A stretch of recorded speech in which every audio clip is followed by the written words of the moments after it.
la consigna es la siguiente. Tú te tienes que imaginar que hace 500 años atrás, 1492, ¿no es cierto? 1541 quizás, los españoles, ¿no es cierto?, no llegan a este territorio. El barco se estrella, nunca conocen, ¿no es cierto?, no se encuentran con este territorio. Entonces, a partir de ahí hay como hartas preguntas que nos gustaría como conversar contigo en relación a esa como instancia, esa posibilidad, ese ejercicio.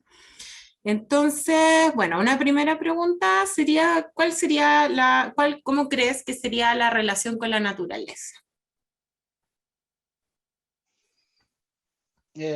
Bueno, yo pienso, entendiendo y siendo mapuche, siendo de un pueblo originario, la relación con la naturaleza de seguro hubiese sido más horizontal. Y yo no digo que todos los pueblos originarios tengan esta concepción, porque hay imperios como el imperio inca que igual tenían una relación diferente con la naturaleza. Y bueno, y tenían una estructura social jerárquica, que yo le llamo la ley del gallinero, que es como el que está más arriba, subordina al de más abajo, por decirlo de alguna manera. Y el pueblo mapuche, digamos, no lo tenía un pensamiento horizontal, de igual a igual con los territorios, con sus elementos, con la naturaleza misma, con los animales, los peces, y en donde todo se basaba en un contacto diario. Yo me imagino así eh, eh, una relación como que yo puedo cazar, pero no voy a sacarlo todo. No voy a sacar todo el cardumen, digamos, de peces si voy a ir a pescar. No voy a cazar toda la manada de pudú si voy a ir a comer. Si voy a cazar el más conveniente, digamos, para poder alimentar a mi familia y dejar que esta manada siga creciendo, que el cardumen siga reproduciéndose como algo más en contacto con la naturaleza. Igual me imagino, obviamente, eh, haciendo yiyipún, haciendo ceremonia, conversando con la naturaleza, interactuando a diario y observar. Observar, como que yo siento que es lo que más se ha perdido hoy como ser humano, esa capacidad de observar, de sentir, que porque nos sentimos más cómodos así como vivimos ahora. Entonces, eso es lo que así me imagino yo. Oye, Ale, y en relación a eso mismo, ¿cómo crees que sería el paisaje? Así como, Muy distinto. Si indagamos en esa fecha, yo me imagino que eran territorios navegables, ríos navegables, incluso es sabido, digamos, de que las comunidades originarias eran ribereñas por lo mismo, porque ahí estaba el canal de comercialización, de transporte, porque imagínense un territorio sin caminos, sin pavimento, un territorio vasto en todo, en bosque, medicina, y en ríos sumamente caudalosos que según la temporada eh, de estación, digamos, podían ser totalmente navegables. Pues, o sea, hay escritos y relatos históricos de que así fue. Oye, Alejandro, una consulta en relación a eso que mencionaste de la observación. ¿Cómo sería esa observación? ¿Cómo la visualizas que sería? ¿En qué sentido? ¿Cómo sería esa o sea, esa observación de la naturaleza? ¿Cómo es observar la naturaleza desde tus palabras o de tu perspectiva? De mi perspectiva, para mí la observación de la naturaleza tiene que ver con el cotidiano vivir, que en el mundo mapuche al menos ella le llama Kumemongen, que es el buen vivir. ¿Y qué es lo que es? Es como uno se relaciona con la naturaleza básicamente. Y eso tiene que ver como cuando uno se levanta en la mañana, qué es lo que hace primero, si saluda, si hace yipún, se programa en el día, y cómo uno interactúa con la naturaleza. O sea, si voy a ir a hacer leña, trato de no tirar todo abajo, corto lo que es necesario, si necesito de comer, busco la fórmula para poder en ese contexto, digamos, cazar y que no sea algo tan destructivo, sino que sea solo para sobrevivir el día a día. Y como también yo lo veo, es como uno interactúa.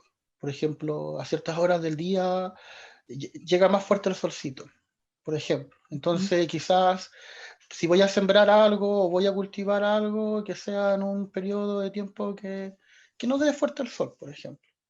Entonces ya ahí la observación es la que me enseña Claro.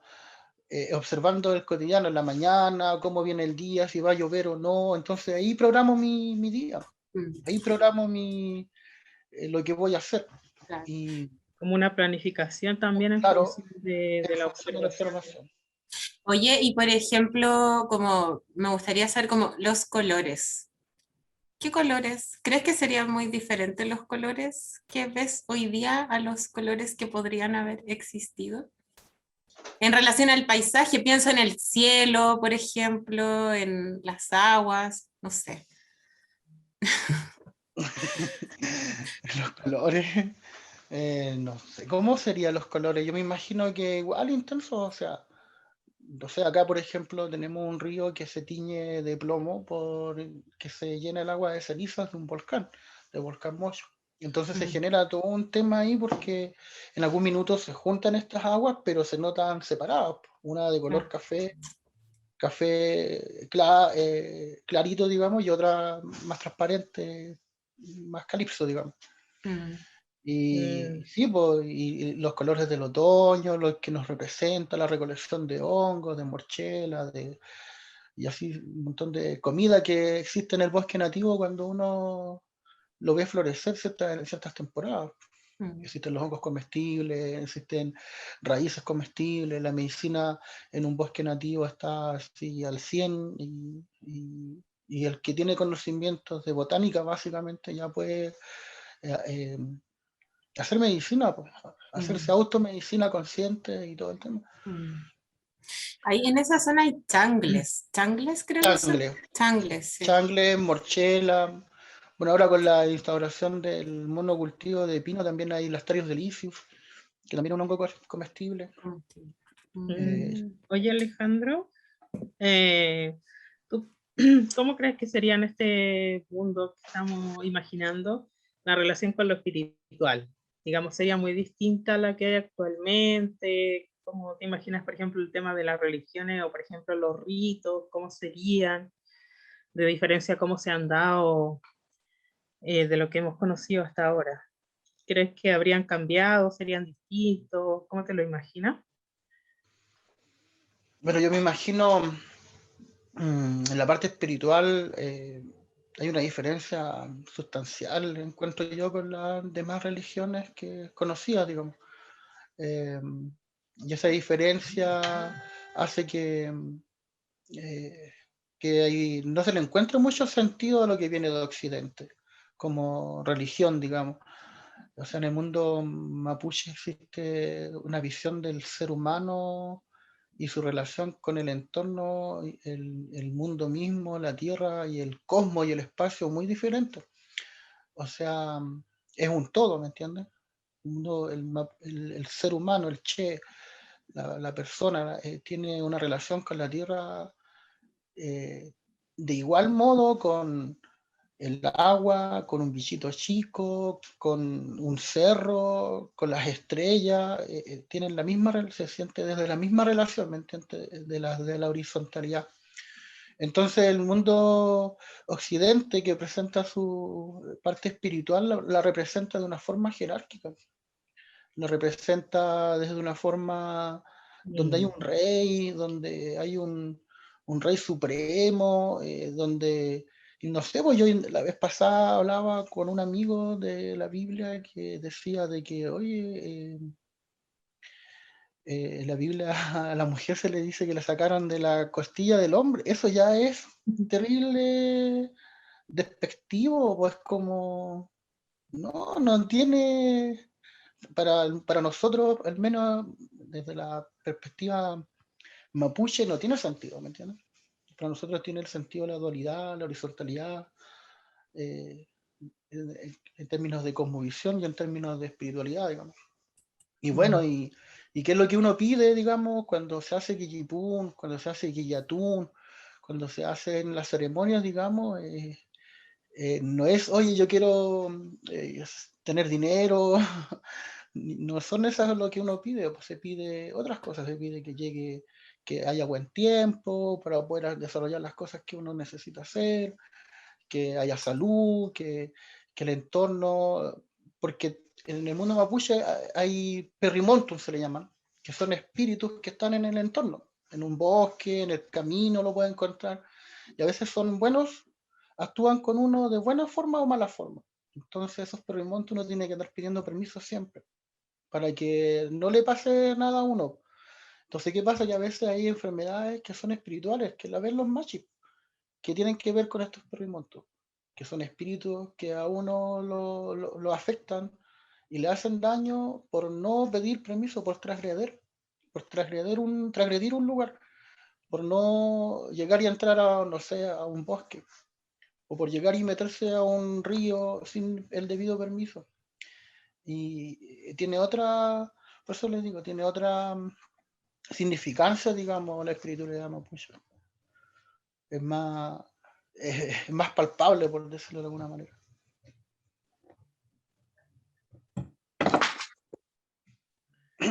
Claro, más relación con lo concreto, digamos. Claro, con lo concreto, no se mete mucho con cosas así tan fantásticas, por decirlo de alguna manera, como en la Biblia, que es un libro fantástico.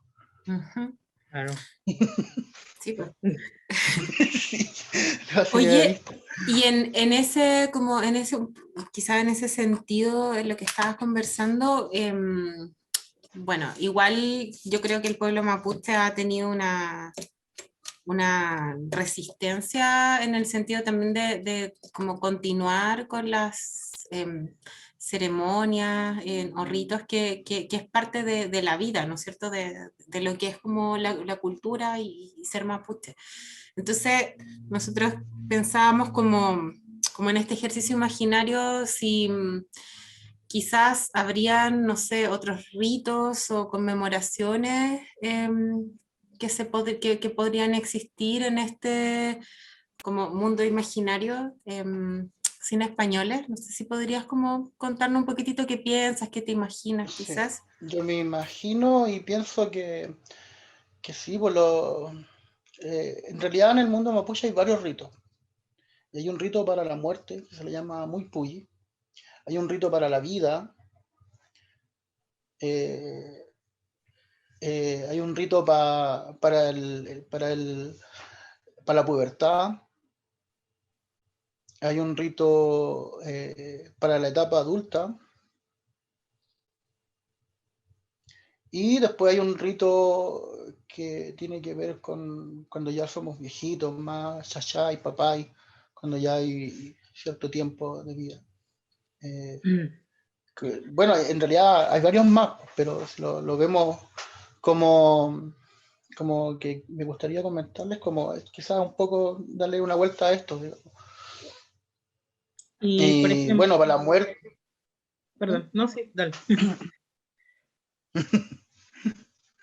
Eh, por ejemplo, cuando se nace un bebé, hay un rito que tiene que ver con la bienvenida de este nuevo ser, a la familia, a la tierra. ¿Y qué es lo que se le hace? Se le hace una ceremonia donde se presenta a este nuevo ser. Ya después de unos meses de vida ya se presenta, se le hace una ceremonia donde básicamente se le pide permiso a los ñenes, a los perrimontum, a todos los seres que habitan el espacio mismo, que permitan que esta persona que llegó ande bien, no se enferme, sea feliz, Como que eso es básicamente, en castellano es el más o menos. Después para la pubertad, en la mujer y en el hombre también hay actividades. Pues. Cuando ya es como preadolescente o adolescente, hay una preparación. Y esa preparación, dependiendo de quién sea, la hacen las papás o los chachai. Como que preparan al joven para que se inserte, digamos, en la vida, digamos, más en algún minuto de casa, me imagino yo, de recolección también, de, de, de expediciones, porque si yo me imagino cómo llevarlo hace muchos años atrás, me imagino que vivíamos en total y absoluto movimiento. Y de acuerdo a las estaciones, me imagino, no sé, pues en primavera estaría en una zona más calentita y recorrería con eso. Y después iría para la cordillera, como lo hacen quizás las manadas, por las manadas de animales y así. Y bueno, y para la mujer, obviamente, las papás, o su madre, su ñuque, se encargaba de esa preparación en la adolescencia. Los encuentros, digamos, el hombre, digamos, iba y también preparaba al hombre también en esos procesos, principalmente de casa y todo el asunto. Pero no hay que olvidar, digamos, de que yo también lo comentaba, lo leí por ahí también, de que antiguamente los pueblos originarios, sobre todo del sur de Chile, eran matriarcales. Entonces, quienes la llevaban, digamos, en la sociedad, digamos, era la mujer. Era la papá y más antigua era la más sabia, o la machi más antigua era la que también controlaba ciertas cosas que tienen que ver con la parte espiritual, con la medicina.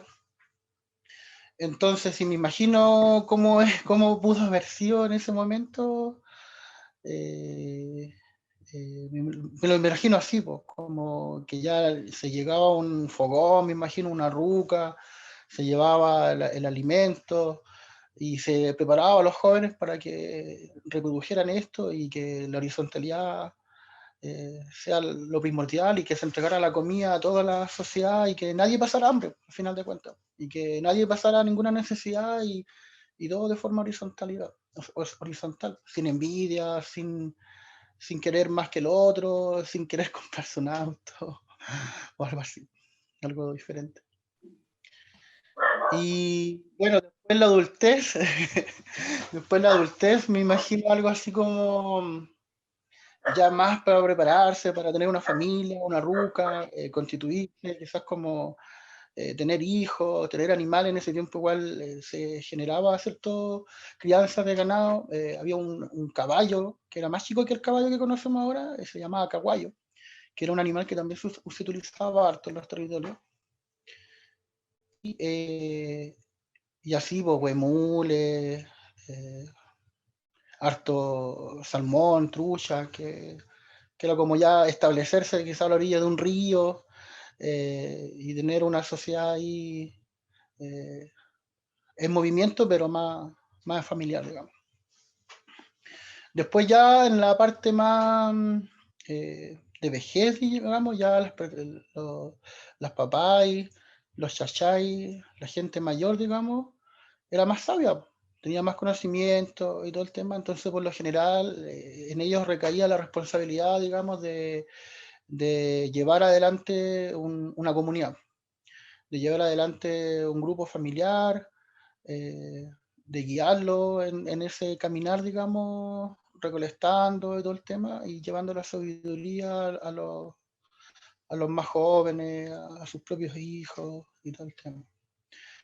Por eso yo igual comentaba a Gabriela la vez anterior de que en el proceso de espiritualidad de un ser mapuche existen como 3 lineamientos importantes, que uno es ser buena persona, que es ser reche, ser nehuenche, que es tener, bueno, el reche es como ser una persona recta, correcta, que es como va la parte intermedia. Nehuenche, una persona buena, digamos, que es de buen corazón, y Kimche, que es la persona sabia, digamos, que ya ser una persona sabia. Ya teniendo esos 3 lineamientos, ya como que uno ya pasa a ser un mapuche. Una Bueno, y va a pasar a consulta, las... ¿Sí? ¿por qué es importante este tema de la sabiduría para, por ejemplo, alguna cultura? La sabiduría en general. ¿Mm? Por ejemplo, las personas más mayores son las que mayor sabiduría tienen, ¿cierto? Y es a quienes, digamos, que tienen como un poco mayor importancia de alguna manera en su, digamos, por todo lo que ellos han vivido, su experiencia. ¿Por qué este tema es importante, el tema de la sabiduría en una sociedad? Yo me imagino que tiene que ver en una sociedad en aquellos tiempos, digamos, o Sí, ahora. en general. En general, bueno, yo me imagino que en general tiene que ver con el conocimiento cotidiano, o sea, esa persona quizá llevó todo al límite, o sea, la observación y los procesos que suceden en el cotidiano, digamos, eh, no sé, pues en 10 años es muy distinto a esos procesos que vivió una persona en 50 años, digamos.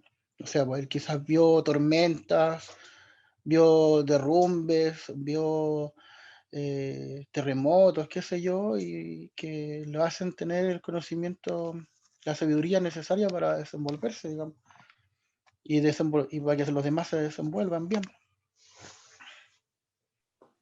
Ujú.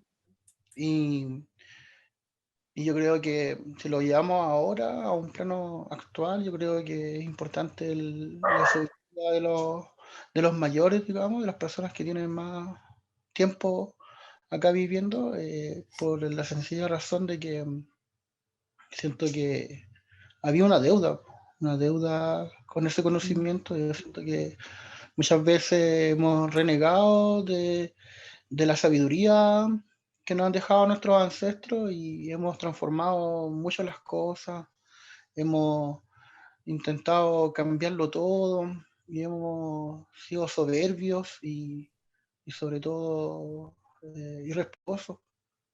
Creo que ese es un concepto. Mm.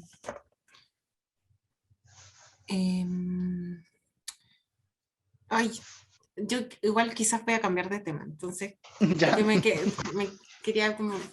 Quería preguntarte, bueno, como dos preguntas igual. Una, en este mundo descolonizado, o no descolonizado, sin los españoles, no sé, ahí lo dejo como abierto, digamos.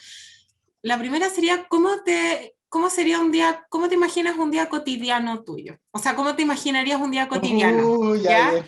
Me encanta. Me encanta. Esa, bueno, así que podéis partir con esa de repente y después te pregunto la otra.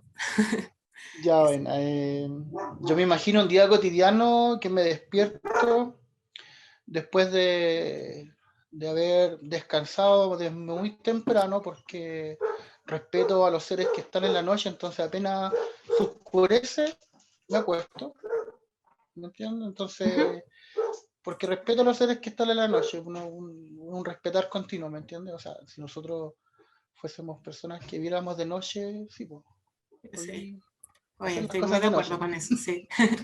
Entonces, ya, me acuesto temprano, ¿cierto? Me levanto temprano y lo primero que veo es el despertar del día, el renacer Oye, del día, ¿cierto? Entonces, ya yo me imagino que levantándome muy temprano, mirando el horizonte y ver, oh, si viene una nube negra, oh, va a llover. Ah, entonces no voy a ir a pescar hoy día. Quizás mejor voy a recolectar nomás antes de que se moje. Y eso haría, pienso yo, que iría y haría mi día en función de lo que veo a diario. Y lo más probable es que iría a pescar o a recolectar o a cazar y haría todo lo posible por hacerlo bien. Pediría permiso, primero que nada, antes de salir de mi ruca. Después iría, llevaría a alguien que me acompañara para enseñarle o alguien más que me ayudara a cazar, alguien con capacidades para cazar. y lo más probable es que casaría. Lo más probable es que lo haría quizás satisfaciendo mis necesidades diarias, llevaría alimento a la ruca, lo compartiría, y después obviamente me daría la satisfacción de comer lo que casé, eh, eh, y después al día siguiente volver a hacer lo mismo. Ajá. El día siguiente, si está bonito el día, voy, tomo un tronco, me tiro en el río, Ah, qué pesco, rico.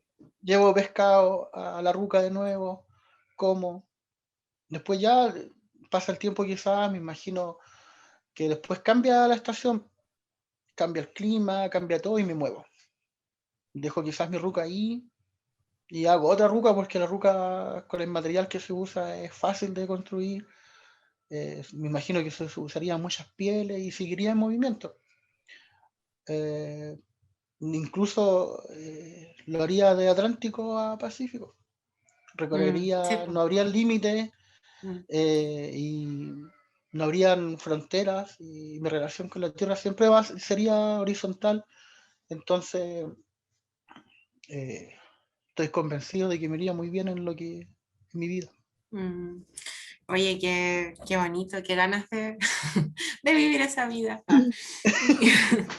Y la otra pregunta que quizás igual se relaciona harto es como, bueno, ya tú nos estás contando, ¿no es cierto?, este día. Cuéntanos cómo sería un plato o parte de... Ay, ¿me escuchan o no? Ay, así. ¿Cómo sería un plato de Sí, comida, así un plato rico cocinado en este contexto? Como, ¿qué comerías? ¿Cómo harías, uh, no sé, algo que quizás te guste ¿ustedes no han algo? estado en Guillatún? En un No, yo Guillatún no, nunca han estado. No, yo no. no, no, no nos han En un invitado. No nos Isagú. han invitado. No, Queremos ir. no. Ya, pues yo lo invito. Dale. Nunca, en ningún ritual así de No. originario, Yo del sí, norte. yo sí. Yo acá en Ya, el Tena estuve en el Cerro Tena en una ceremonia de pago en agosto. ya. Por, sí, y ahí sí, pues se comía, bueno, había una ofrenda, un cordero, se comía, y en la mañana, digamos, al salir el sol, ¿no es cierto?, se realizaba la ofrenda. Y sí, pues, y después de eso, comida, tita, no recuerdo muy bien ay, ¿cómo se llama? La papa deshidratada. O siempre se me olvidan los nombres. Bueno, pero sí, comidas, digamos, Ya. sí. Sí, yo me imagino algo similar, po.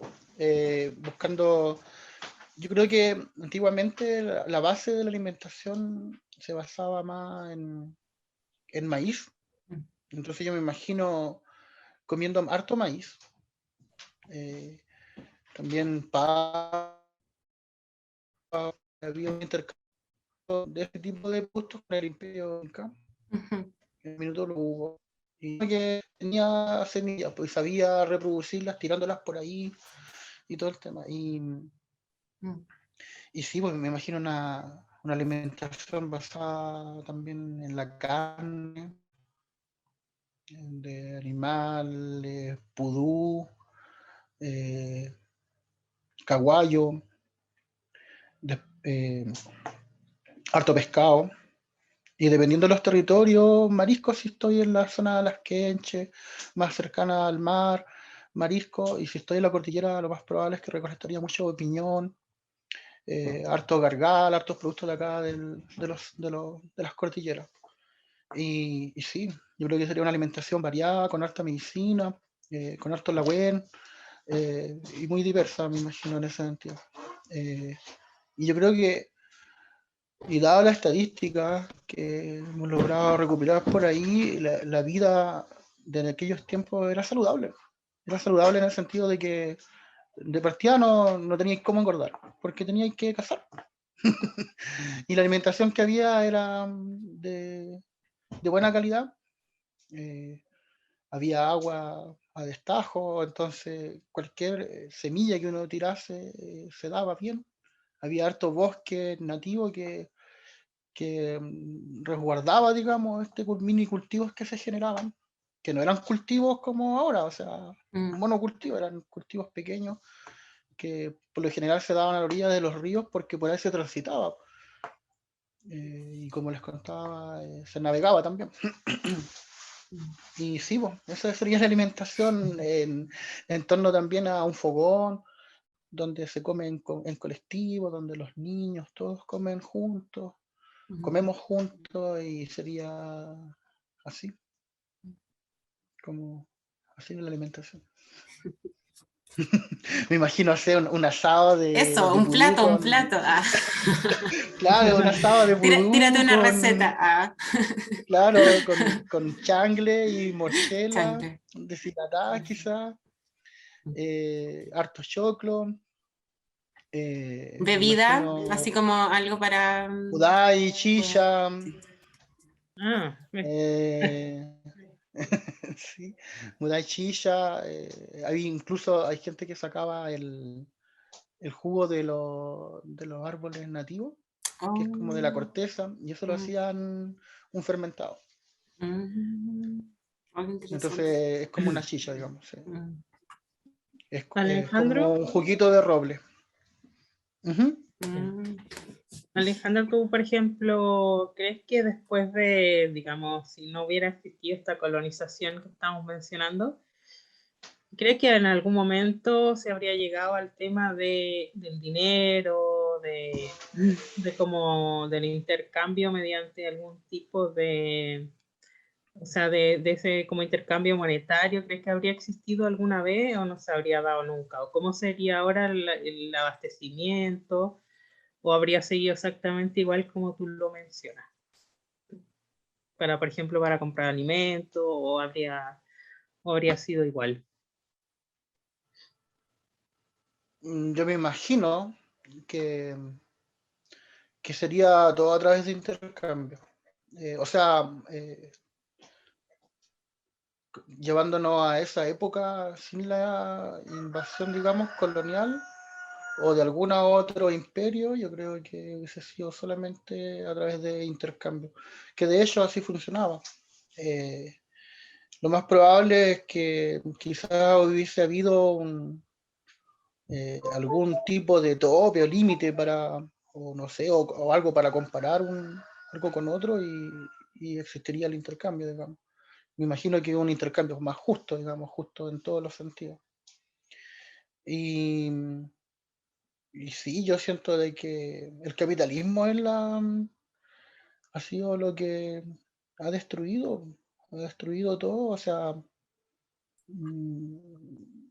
no sé, yo pienso que si no hubiese existido el capitalismo en las sociedades originarias, muchas cosas como la envidia, como malos hábitos no se hubiesen reproducido.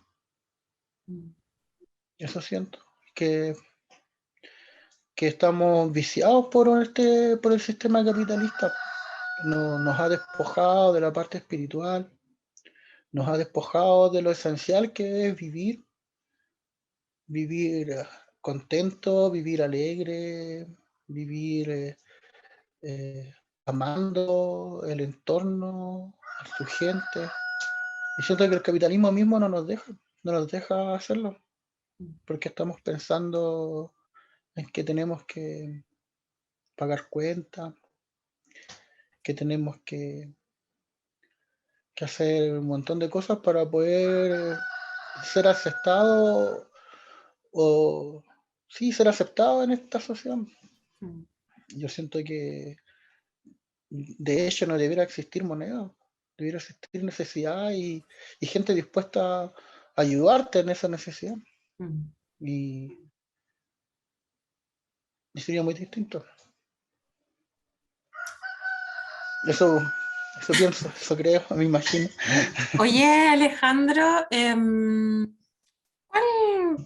¿cuál es, en verdad esto es ahora, sí, Alejandro ahora, ¿cuál es tu palabra quizás favorita o más significativa en Mapudungun? ¿Y por qué? ¿Cuál? ¿Cómo, perdón? Una palabra que en Mapudungún que a ti te, no sé si favorita es la idea, pero, o sea, que sea significativa para ti. Una palabra que quizás te represente o que Me te, representan varias, pero, pero o yo que creo te, que la que tiene más significancia para mí, yo creo, más que me represente, porque a mí en Ujú. realidad me representa la palabra manque, que es como de mis orígenes, que Ujú. manquilef significa cóndor veloz. En lo Manquilef. personal, manque me representa harto en términos personales, digamos. Pero en términos más espirituales me representa mucho el comé monguén, la palabra kumé. Ya me gusta, que es bueno. Y monguén es vida, pues es como tú vives eso. Y tiene que ver eso, como tú vives la vida. El cómo tú la llevas, el cómo tú te relacionas, el cómo tú comes, no sé. Pero eso es comer monguén. Eso me representa mucho. Y sí, esa sería la más, se cayó algo, la más importante. Gaby, yo creo que no sé si queda otra pregunta o...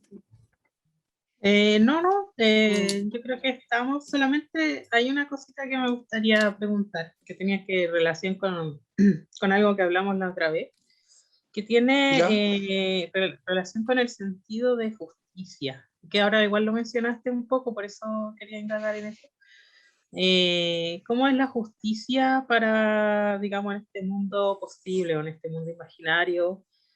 ¿Qué diferencias tiene con la forma de percibir la justicia que actualmente tenemos, así como más colonizados? Eh, Me parece que había unas diferencias. Sí. Entonces, a ver, ¿cómo sería la justicia en este mundo imaginario entonces, cierto? Ujú. ¿Me escuchan? Sí, ¿Sí? sí. Ya. Según yo y según lo que he logrado aprender de ancianos que me han conversado cuando era más niño, las sociedades originarias, sobre todo las que no han sido intervenidas por la colonización ni por algún imperio, tenían una concepción de justicia que se basaba en el zungún, en el hablar, en, en poder dialogar sobre algún problema que afectase a algún individuo participante de la comunidad o de la familia, y se llegaba a un tragún que se le llamaba cagüín. Ujú.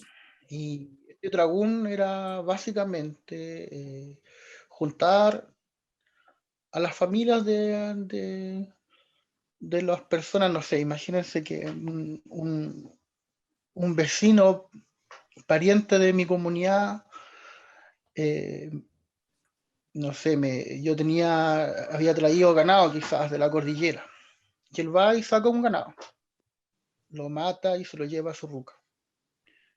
Entonces yo, molesto por la situación, voy, hablo con el lonco y le digo, Peñi,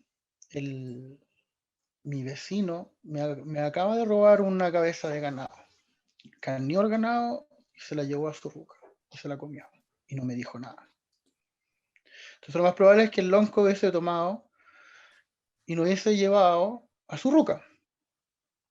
A las dos familias hubiese carneado otro animal o hubiese ido a cazar otro animal y se hace un cagüín, que es básicamente juntar a las familias, juntar a las dos personas que tienen el problema,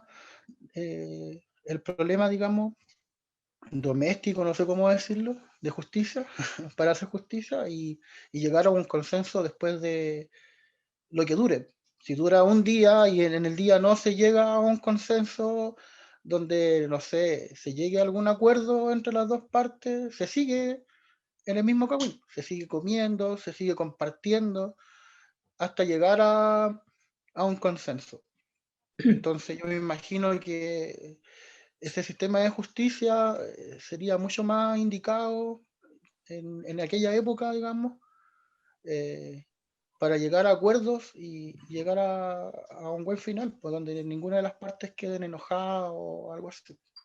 Es como una justicia más de acuerdo que de castigo, digamos. Y a lo Exactamente, mejor una acá esa justicia más justicia de, claro, trata de castigarte o de aislarte. claro. Y al final no soluciona nada. Pues. Al final, como que los loncos decían, ya, si esta persona sigue siendo Guañefe, porque Guañefe, el Mapudungún es ladrón, sigue siendo Guañefe, conversemos con ella. Ayudémosle y busquemos la fórmula para que él no tenga la necesidad de ser Guañefe. ¿Entiendes? Y se busca un acuerdo en común y se genera una justicia más horizontal.